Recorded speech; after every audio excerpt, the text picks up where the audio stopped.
So today we're here with my friend Frank I just met today, my new friend, and he's wanting to get work. He's trying to get into the shelter. We're able to hopefully connect him with help with CityNet to get his birth certificate going today, so he can get his ID and all that. He's going to share a little bit about his experiences being on the street. So go ahead, maybe share what you've experienced, maybe in the shelters on the street out here in the last maybe year or so. Well, one, it's very segregated. Like, you're not doing drugs, you're not like really accepted. Don't nobody want to talk to you if you're not doing drugs, basically. And it's sad to say, but sometimes it seems like that's the situation on both ends. Even though, you know, some of the people that hide to help, but it's like if they can't help, they're not reaching to go and help. Okay, I did what I can do. I can't come up with nothing else, so let me just drop this and, you know, good luck. You know, and stuff like that. And, They kind of quit on you kind of easy? Yeah, real easy. Like give out, you know. You know, and tell you to stay encouraged, you know, while they give out, basically. I was in the shelter here when I first got here. 3 weeks after I've been here. The first shelter I got here, you know, the people they didn't expect me to do the things I did. I was quick, I was fast, I was on my feet. I was agile. It was more or less like when I got my birth certificate, my social security card, because I needed one. It was stolen in another state. Went in, got into a school, you know, get a heads up on career. COVID pandemic, a lot of new things to try. Yeah. Got on social security, you know, for insurance, health insurance. Got me some cash assistance and got me some food stamps. So they made me wait 14 days. They told me I had to wait 14 days in order to see a caseworker. I did that. Caseworker came, when they seen me, they was like, we'll do this and do that and do that for you. I did all those things. Like, well, you got a library card? Yeah, I got a library card too. Social Security? Yep. Just got it in the mail yesterday. Social Security card came. Only thing I need right now is housing and a birth certificate, and I got a job. You know. Get your ID? Yeah. You got a job? Yeah. Didn't tell me I could get a vehicle to take me back and forth to work until I get my first check. Knowing I'm new here, I ain't grow up out here, so I don't know what's out here. Yeah. But I've got a job, provide a ride for me, but the ride never comes. It comes to me a couple of times. He didn't tell me when I first get the job. So I'm working on the job for 3 weeks, and I'm staying outside sleeping because the buses don't run late, and I get off work at like 12 o'clock. So I got to stay outside all night. Luckily, God bless me. Some people that work at the hotel let me stay in the foyer and stuff till daytime when the bus comes. And then I get on the bus, and then I go to the shelter. And then, depending on if I had other things to do or other things to take care of in my situation, you know, you got to stay busy because you just can't lay around because you got a job. You got to get this voucher and all these other things and programs and stuff. I follow through. You still get a chance to go shopping. You got to pay your phone bill. Still new out here. You got to go buy your clothes and everything. They give you a bed and a locker and everything. Buy your own soap and stuff, but they give you little bars of soap, little things of lotion. You can't live off of that. This is where you're going to be living at until you get a voucher for the next, could take up to a year. Oh, even longer. 4 or 5, oh, yeah. You know? Yeah. So these people wouldn't provide me with a ride, and I got fired. Now I'm sorry, share some of your past work experience. Some of the jobs you told me that you've done before. Oh, I've done electrical wiring. I've done roofing, done frame stud, sheetrock, plastering, stucco, drywall, concrete pouring, mason concrete,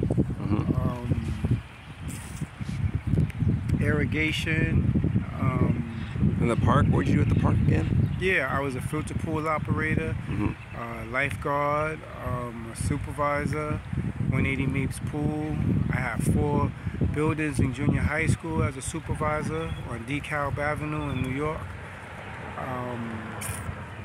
Let me see, 2 raises at KFC in 1 month at 17 years old on Myrtle Avenue in Fort Greene Projects.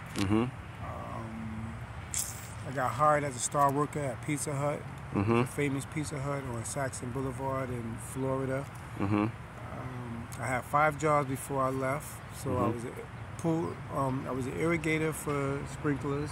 I dropped trees and bushes. I also did refurbishing houses. I worked at a car lot, and I was a cook for Crystals in Daytona Beach. So it's clear you have a lot of great work experience and skills. And is there anything else you'd like to share as far as maybe things that were happening in the shelter that might have concerned you or anything like that? A lot of people were doing drugs, concerned me.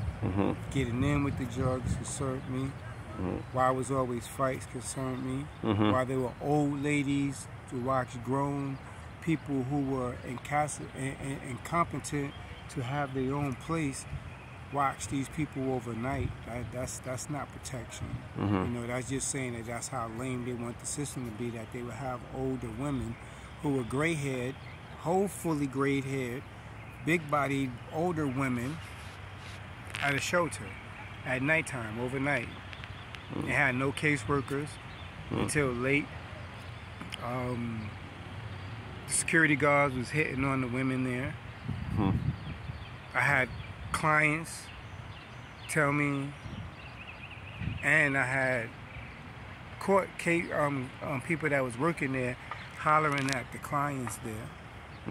You know, interfering in relationships and things like that was happening.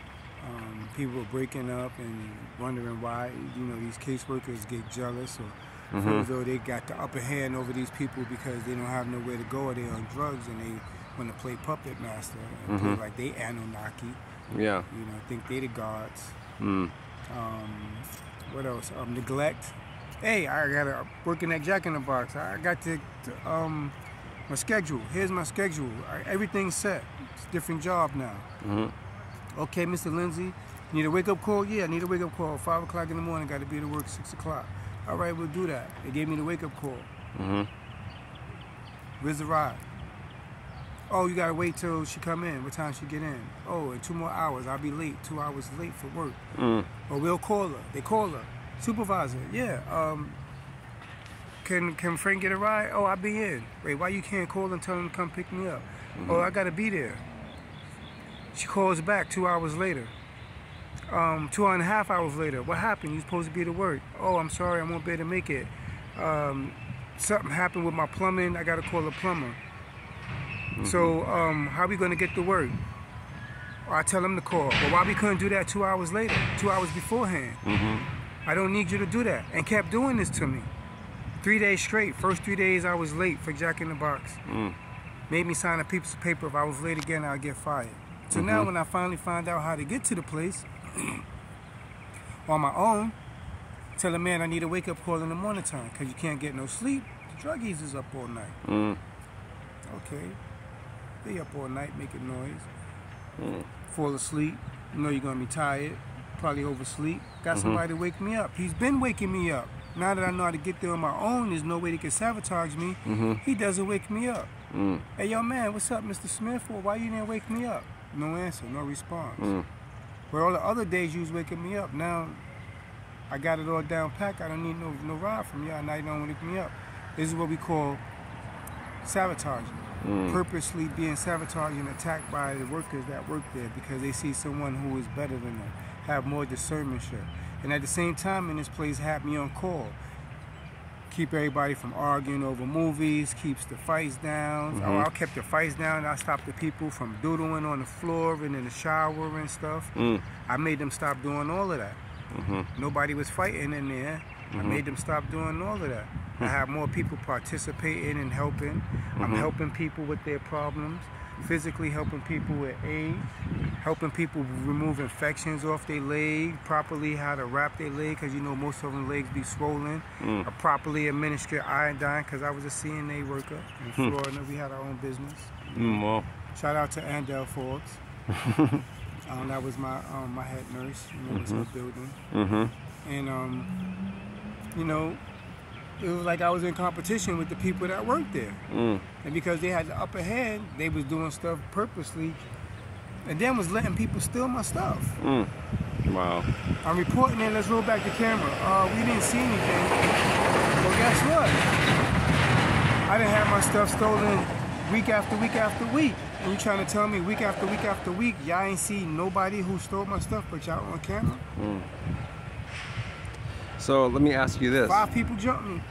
Wow. Nobody else got kicked out except me. Wow. And they made a bet about it that I would get on drugs, and I didn't. And this is why I was approached by this bag of bone, skinny, dumb dude, you know, dirty clothes and everything, but because of the way things was in there, these people really felt as though they had the upper hand against a guy who work out, play basketball, go to work, eat, meditate, pray, and these dudes don't do nothing and don't work out, can't barely stand up, and really thought they was gonna beat me.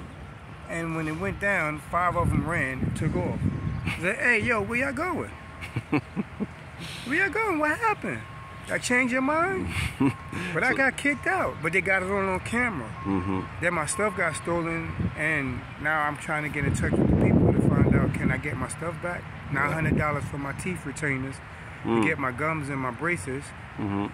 What's going on? I'm waiting for a phone call now. Wow. So, couldn't get me in another shelter. Yeah. Wow. So, what was the, I know this might be hard to, I don't know if there's anything positive, but what were the positive things about the shelter that you can remember? Anything positive? They had computers. They had hot cooked meals. They had nice showers. Some of the staff was very nice. Some of the staff really cared, and it made it so bad that there wasn't enough staff. See, that was the main problem. They didn't have enough staff. You know, they was like 23 people had just recently quit out of there. Wow. So, interesting. You know, they were slow staffed. Not enough people cared, and they wasn't equipped. But they made me feel at home, welcome, gave me a chance to show my skill. I helped a lot of people. They would take you to where you needed to go, pick you up, you know, get you where you needed to go, pick you up. If the system was used right, it's a definite asset. It keeps you out of the street, because now they changed the rules, so you have to have a phone call and a verification wherever you go in, and it has to be a legit place for a legit reason, or you can't leave the shelter, which is a good thing. They don't need to be going nowhere if they ain't got nowhere to go. Where would you be going? Where would you be hanging out at if you ain't got nowhere to go? Focus should be on what you need to be doing. So these rules wasn't applied when I was in there, but they're applied now. You can't bring food in there, you know, which is a good thing, because everybody was doing what they wanted to do, cooking, all kinds of stuff. Too comfortable, you know. You gotta have your animal, which is a good thing. You know, don't make you feel like you're home unless you have an animal. I got some life, some freedom. They had a garden there. You know, they had a garden. They had little dog parks and stuff. You was able to park your car there. They provided a phone, you know, in case you needed to call somebody and they didn't have a phone. They had a cell phone. Get messages, you know, the internet, Gmail, stuff like that. You know, they wouldn't leave you out in the street. They would come pick you up as long as you got in touch with them. And you know, things like that. All right. Well, thank you so much for sharing. Oh, and I also added programs in that place in Yale. I added karaoke, knit sewing class, another little trivia quiz question class, and game time. And they add these programs onto the programs because I was like, these people don't have nothing to do. They watching TV all day. One side is playing Spanish and one side is playing American, and it's in a big cafeteria. And you got one guy turn it up to 40, one at 50, one at 60, one guy at 70. So, you know, it's good. And they provide you with a lot of services. People come with the phones, and they also come medical. Eyes, feet, nose, mouth, and medical. Okay, great. That's about it for me. That's great. And I know that you have a military family, and you shared a little bit about that. And it sounds like you guys did really well growing up.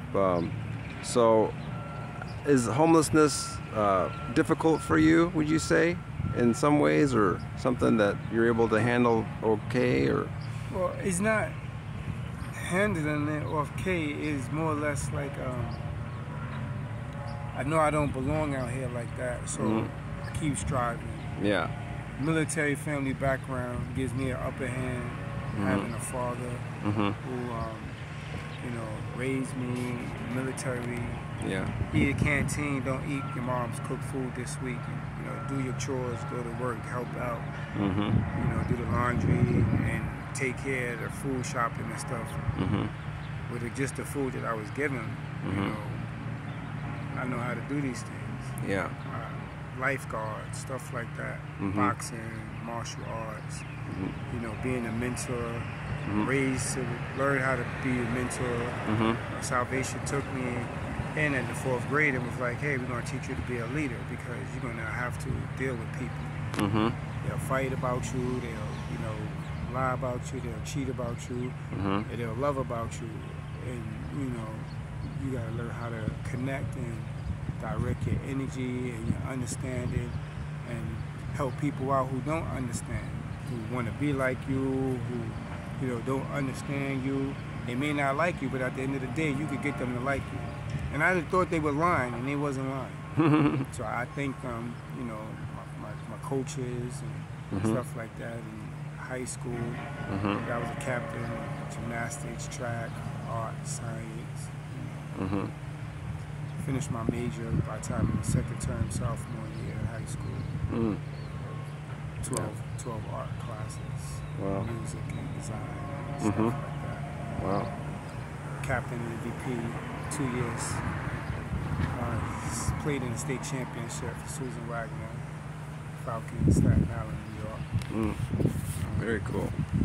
So, you know, it's a little more relaxing for me because I have a bit of a little more head on my shoulders. You know, going to school. Encyclopedias when I'm not in school. Reading, you know, what do they call them? Books? Psychology books. Encyclopedia psychology books. I had over 42 issues that I studied from the 5th grade all the way to the 9th grade. Okay, that's cool. Yeah, so I noticed personally just today, just quite a few homeless at the Stanton Library, you know, and quite a few here. Looks like still a La Palma Park here in Anaheim. So I guess, friends, if you can, please keep Frank in your prayers, that he can get the housing and help and the work they need soon, as well as all the other homeless that really want to get help like Frank here, because not all of them are people that don't want to get help. And of course, if you can, please share the video, like, subscribe, comment, and hope to hear from you soon. May God bless you all as you seek first the kingdom always. In Jesus' name, God bless. Bye-bye.